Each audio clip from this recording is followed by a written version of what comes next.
what do we need to see in the short term to keep vindicating an 84,000 level for Bitcoin?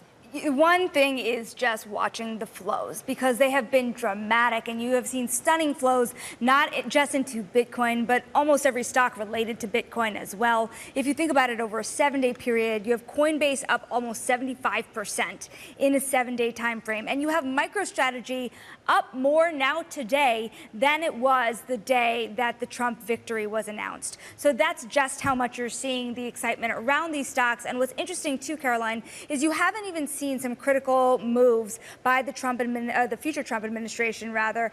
For example, who would be the SEC chair? What tone would they take when it comes to crypto? Will that make Bitcoin go higher from here? We're looking at Solana, Dogecoin as well over 1 week, and you're seeing the gains across the crypto atmosphere just stunning. This is an industry that put $100 million into backing its preferred candidates.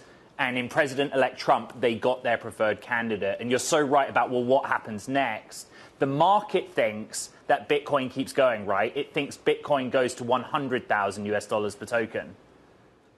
It does. Well, let me give you one man's example for what we heard this morning. We talked to Metafied CEO Frank Spicer. He gave us essentially a target of about $100,000 for the end of the year and $150,000 into next year, towards the end of next year. So a significant move higher, but the $100,000 time frame he gave us was also what he had given us before. So the additional upside remains a question, at least what it looks like for the next year or so. To the point that you've been making, flows have driven the story here, but what about fundamentals? And is there anything here that you just take the beginning of the year, for example, when you saw the new Bitcoin ETFs approved by the SEC, you saw a huge run up into that moment, but a leveling off for a long time. Ed, you and I have sat here talking about it. One question I have is the assets outside of Bitcoin. The places where the SEC had cracked down on different forms of tokens that are trading on exchanges, right. Do you see more of a flow into that, and does that take away